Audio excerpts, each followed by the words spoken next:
This case takes us to the large market town of Solihull in the West Midlands, England. Home to around 125,000 people, one of which was 22-year-old Raneem Oudeh.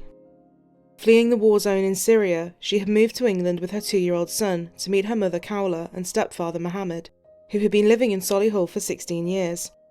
Described as intelligent and independent, she quickly became well known in her community and was always doing various things for charity and people less fortunate than herself. Her Aunt Noor said that she had a beautiful singing voice and had big dreams of releasing her own music one day. As soon as she entered the UK, she enrolled in college, and between that and raising her baby boy, there was never a dull day for Raneem. Her aunt recalled how excited she was to be attending college.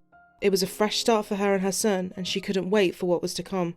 While studying at Solihull College, she met Janbaz Tarin. He too had recently moved to the UK, but had actually lied about his age in order to move over. He was permitted entry into the country as a minor fleeing a war zone, declaring his age to be under 18. He was actually 21 years old. He enrolled at the same college, and as soon as he met Raneem, he quickly began pressuring her to date him. Initially resistant, Raneem eventually agreed, and the pair began a relationship in 2016. He would tell her, "When I saw you, I said, 'This is mine.'" Despite the relationship being turbulent from the get-go, the pair married less than a year later in an Islamic ceremony. The marriage was not recognised by UK law, and Raneem's family said they begrudgingly gave their blessing. Raneem's aunt said that her niece later revealed the terrifying threats that had made her agree to marry him. Janbaz had told her that if she didn't marry him, he would finish her family, as well as Raneem. After the wedding, Raneem confided in her family that she realised she had made a big mistake, but didn't know how to get out of it. Already a possessive and controlling person, Janbaz was now becoming violent, and he quickly began appearing on the police's radar too. Raneem, once so close to her family, was seeing less and less of them, and the visits people made to her flat were now few and far between. Janbaz was telling anyone that would listen that Raneem was causing the issues and was mentally unstable. Even with everything going from bad to worse, Raneem continued studying at college, working hard and making sure her biggest priority, her son, was getting through nursery. Soon, Janbaz would be removed from the college when Raneem told teachers about his real age. Raneem was faced with a huge shock when she learned of his very secret life back in Afghanistan. It turned out that Janbaz had another wife who was pregnant, and they already shared 3 children. In 2017, after a long time building herself up to do it, Raneem ended the relationship. Janbaz had been openly bragging about his second life with his friends, laughing at the fact that neither wife knew what was going on. Infuriated that Raneem had left him, Janbaz's harassment was now totally relentless and out of control. Raneem had moved in with her mom, and Janbaz took to sleeping outside her address for 12 consecutive nights, with the neighbours often chasing him away from the street. Raneem told people that she felt her days were now numbered. Her family rallied around her and held a meeting with Janbaz in which he agreed to stay away from Raneem. This had no impact, however. Although the police were frequently called to intervene and Raneem would tell them that she felt like she was in danger, she often declined to take it any further than that. A year would pass and things would only get more dangerous for Raneem. In early August 2018, with the help of her mother, Raneem obtained a non-molestation order against him after Janbaz broke into Khaola's home and smashed Raneem's phone up. Her aunt said that Raneem had finally found her strength and told the solicitor everything from start to finish. The court injunction was filed on the 16th of August 2018. This prevented Janbaz from coming within 100 metres of her. Raneem finally felt like her life was back under her control. Her hard work had paid off and she gained good results from college as well as her certificates, and was excited to start looking for jobs.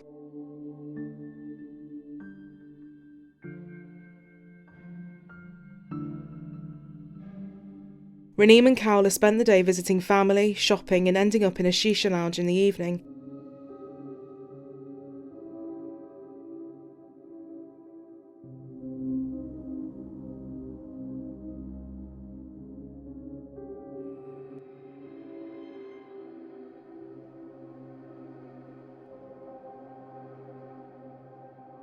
Little did they know, Janbaz had been following them all day in a van he had borrowed from his workplace. After hiding and watching them for a while, he walked up to the pair and an argument broke out.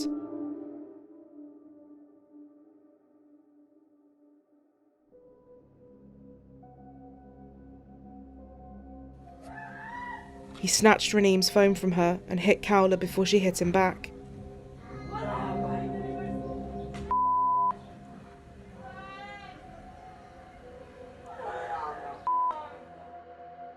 The fight continued for a while with people looking on.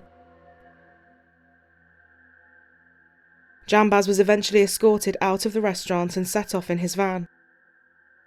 He then drove to his father's supermarket and grabbed a 12-inch steak knife.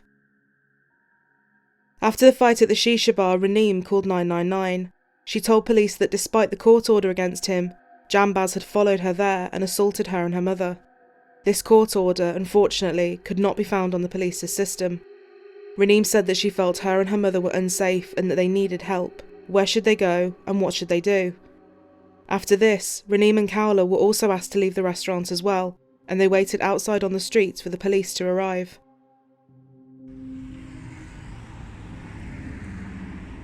Half an hour later, she phoned the police again to say she had left the shisha lounge and she and her mother were now on the way home. Raneem asked the police whether they were going to take any action and was told that they would need to see her first. While they were driving home, Janbaz returned to the shisha lounge armed with the knife and, after realising the pair had left, set off in his van looking for them. At 11:42 she made a third call asking where the officers were and that she was waiting outside of her house on North Down Road. Another call would go through. Police advised Raneem to go to her mother's house, lock the doors and call if Janbaz turned up there. In a final call just after midnight, police phoned Raneem to say that the officers couldn't get out that night and they would see her at 8 a.m. She expressed concern that the matter was going to be left until far too late, begging them to see her. In that moment, while the phone call was still connected, Khaola started screaming as she noticed Janbaz coming out of the bushes towards them. Raneem says repeatedly, "He's here, I can see him." Janbaz launched at Raneem and began stabbing her in a frenzied attack. Khaola jumped in to try and protect her daughter, but Janbaz turned the knife on her as well. Raneem's half-sister and stepfather Mohammed came running out after hearing the screams, only to see the women lying on the ground and Janbaz running away. In the next few minutes, authorities poured onto the street. There was nothing that could be done, and both Raneem and Khaola were pronounced dead at the scene. The head of the West Midlands Police CID described the scene as one of the most brutal and heart-rending he had seen in 150 homicides and all his years on the job.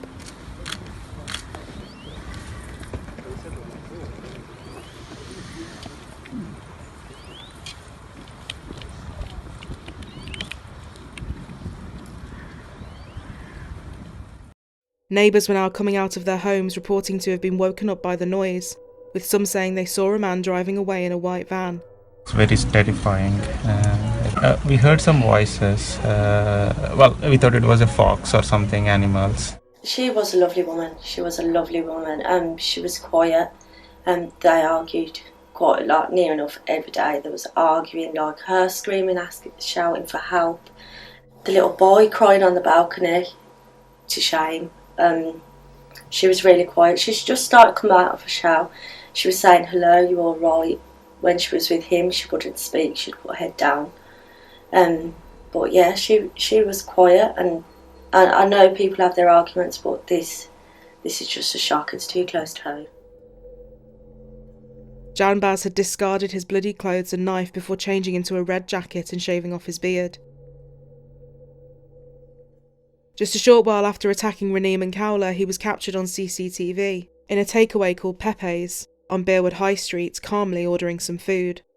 The only suspect police had was Janbaz Taran, and a huge manhunt was now underway to find him.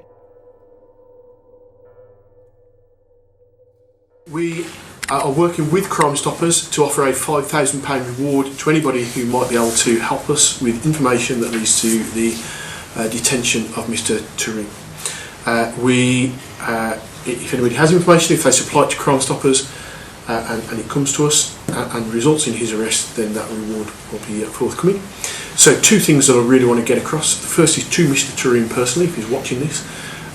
We will find you and we will arrest you, so make it easy and come in and turn yourself into a police station.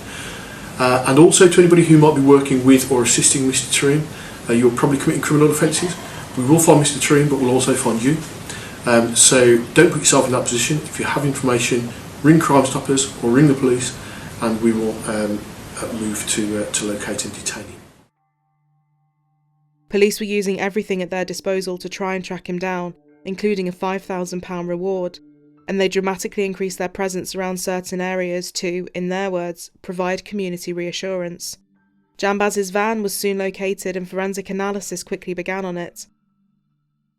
Police searched several addresses linked to Janbaz, seizing computer equipment and mobile phones, but he was still nowhere to be found. He would be on the run for 4 days and was now one of Britain's most wanted criminals. Soon, a member of the public saw him and tipped off the police.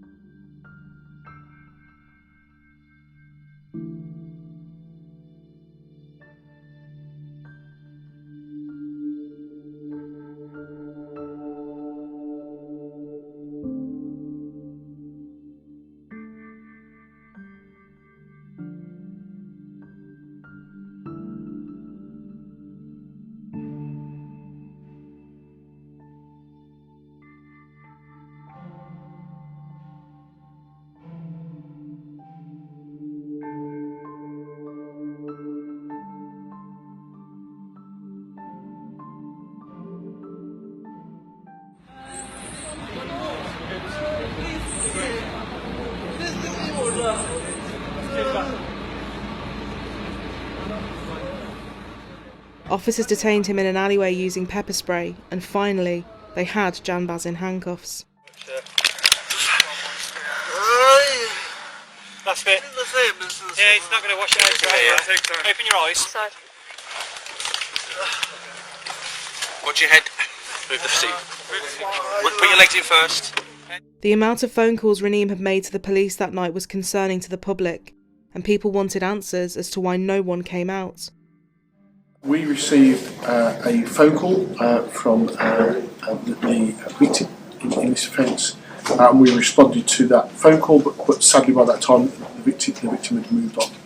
We then tried to find both the victim and her mum, but tragically while we're on the phone to her, the offence took place. And what we saw was a brutal murder of 2 defenceless females by the offender.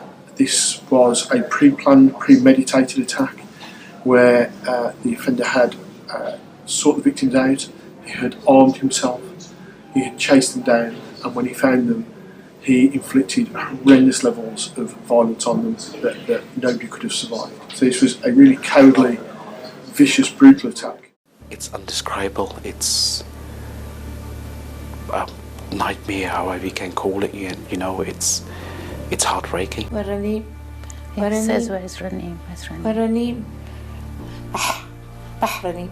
So she's gone. كلها تبكي.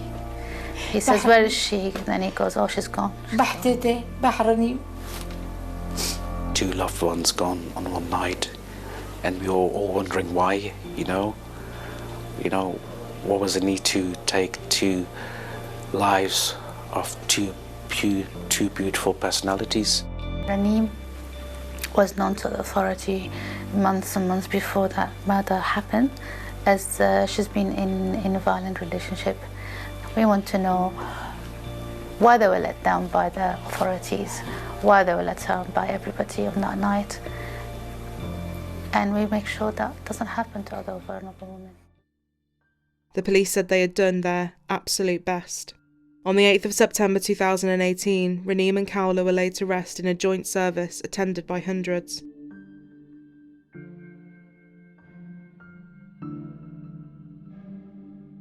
We can't really put it in words how it's affected us. It's like I always describe it as my sister, for instance. She's like the pillar of our family, and what happens when the pillar goes, everything collapses, and that's the way we feel, and that's what we're experiencing at the moment. So I can't really describe to you in words and details how it feels. What Janbaz has done, he hasn't really killed 2 beautiful women only. He has killed many families, destroyed many hearts, and made a lot of futures in a very difficult place. Following brief submissions by prosecutors Annabelle Darlow QC and Jodie Anderson, Judge Paul Farrer QC told Janbaz, "You will be back here before the court on October 30th for a plea and trial preparation hearing. Your trial has been fixed for March 4th next year." But in December 2018, Janbaz appeared at Birmingham Crown Courts. He pleaded guilty to both murders. The judge described the murders as significantly premeditated and sentenced him to life in prison with a minimum term of 32 years that he must serve before he can even be considered for parole. The Independent Office on Police Conduct started an investigation into the actions of the West Midlands Police on that night, after the police referred themselves to them. Mohammed Saleem said his wife was a wonderful woman who worked hard to make the home a welcoming, happy place filled with love and good memories. Raneem Oudeh came to England looking for a better life for her and her baby boy. She was met with an awful end after fighting for her freedom and life for so long. Noor said of her niece, "Just by looking at her, people forget their bad day. She was always smiling, full of life and socialising." Noor now cares for her son and talks to him about Raneem all the time. She is determined to not let her niece and sister's death be in vain, and works hard to raise awareness for domestic violence and abusive and coercive relationships. If you've been affected by any of the issues raised in today's episode surrounding issues of domestic abuse, we have left links to further resources in the description box below.